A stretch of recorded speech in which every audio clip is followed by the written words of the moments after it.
Assalamualaikum warahmatullahi wabarakatuh. Sebelumnya perkenalkan, nama saya Rifo Tadi Muhammad dengan NIM 24111131110009. Akan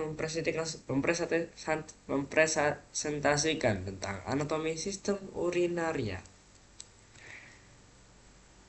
Pokok pembahasan yang kita akan bahas kali ini yaitu yang pertama anatomi ginjal, kemudian anatomi ureter, yang ketiga anatomi kandung kemih, kemudian anatomi uretra.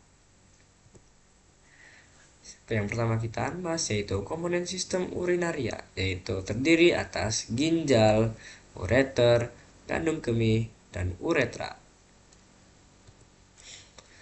Struktur anatomi ginjal.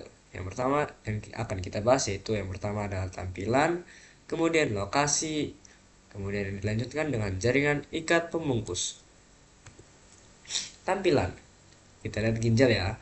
Yang pertama, bentuknya seperti kacang berwarna merah tua. Kemudian memiliki panjang sekitar 12,5 cm, kemudian memiliki tebal 2,5 cm, kurang lebih sebesar kepala tangan ya. Pada laki-laki, berat ginjal antara 125 gram sampai 175 gram. Pada perempuan, berat ginjal antara 115 gram sampai 115 gram. 115 gram sampai 155 gram. Kemudian kita akan membahas tentang lokasi ginjal. Ginjal terletak di areal yang tinggi, yaitu pada dinding abdomen posterior yang berdekatan dengan dua PSG iga terakhir. Organ ini merupakan organ yang retroperitoneal dan terletak di antara otot-otot punggung dan peritoneum rongga abdomen atas. Masing-masing ginjal memiliki sebuah kelenjar adrenal di atasnya. Yang B, ginjal kanan letaknya lebih ke bawah dibandingkan ginjal sebelah kiri karena adanya hati pada sisi tubuh bagian kanan. Seperti inilah gambarannya: renal vein, renal artery, ileum, kidney, inferior vena cava, abdominal aorta, ureter, urinary bladder, uretaria.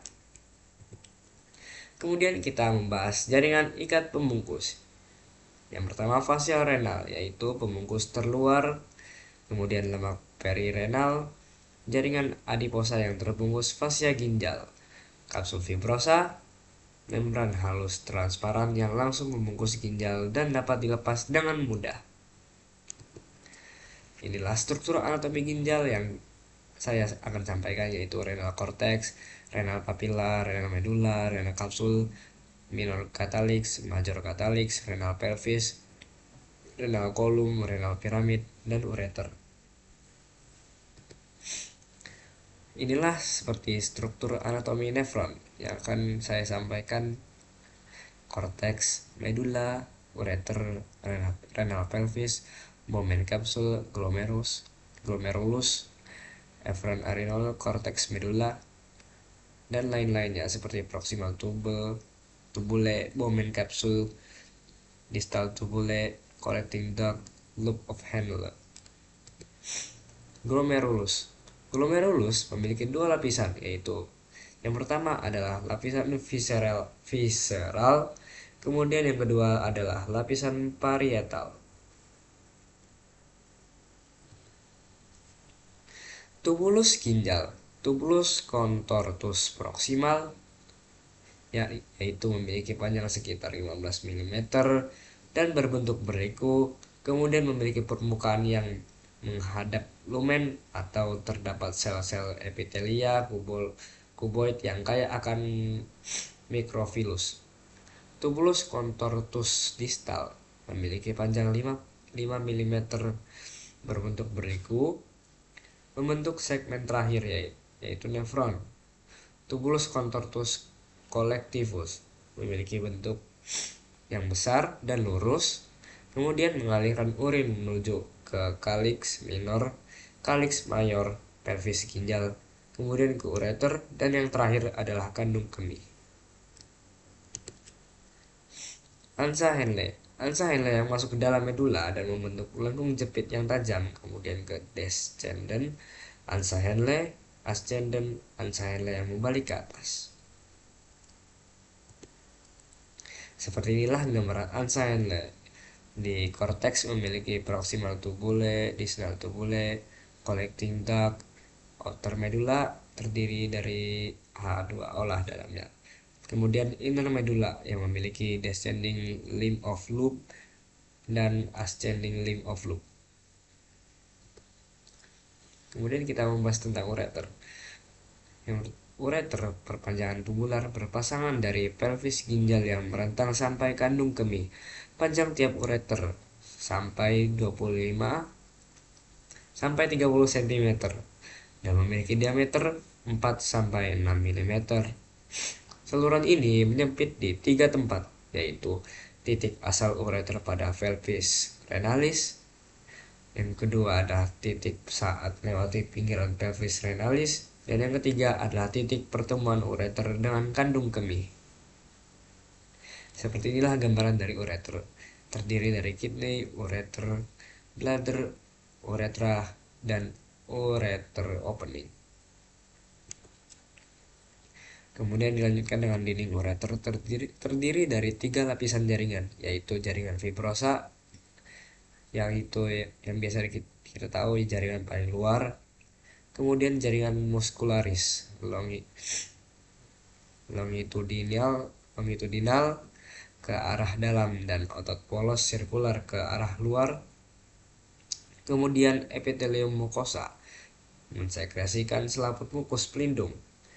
Dan yang terakhir, lapisan otot pada ureter memiliki aktivitas peristaltik intrinsik. Kandung kemih. Kandung kemih berlokasi di belakang simfisis pubis di depan rektum. Organ ini terletak agak di bawah uterus di depan vagina. Ukuran organ sebesar kacang kenari. Dia terletak di pelvis saat kosong. Strukturnya dari kandung kemih ini yaitu kandung kemih ditompang dalam rongga pelvis dengan lipatan-lipatan peritoneum dan kondensasi fasia. Dinding kandung kemih ada 4 lapisan, terdiri dari serosa, otot destrusor, submukosa, dan mukosa. Kemudian trigonum. Seperti inilah struktur dari kandung kemih yang terdiri dari median umbilical ligament, ureter, peritoneum, distal muscle, ureter opening, strigon, neck of urinary bladder, internal ureterial sphincter, external ureterial sphincter. Kemudian seperti dalam mukosanya, transitional epithelium, lamina propria, submucosa, destur muscle, dan adventitia. Kemudian kita selanjutnya membahas utera. Pada laki-laki, uretra membawa cairan semen dan urin, tetapi tidak pada waktu yang bersamaan. Uretra panjangnya mencapai 20 cm melalui kelenjar prostat dan penis. Uretra terdiri dari 3, yaitu uretra prostatik, uretra membranosa, dan yang ketiga adalah uretra cavernos. Uretra perempuan berukuran pendek, yaitu 3,75 cm. Saluran ini membuka keluar tubuh melalui orifisium uretra eksternal yang terletak dalam vestibulum antara klitoris dan mulut vagina. Kemudian yang ketiga adalah panjangnya uretra laki-laki cenderung menghambat invasi bakteri kandung kemih yang lebih sering terjadi pada perempuan. Seperti inilah struktur pada uretra. Sekian dari saya, kurang lebih mohon maaf. Wassalamualaikum warahmatullahi wabarakatuh.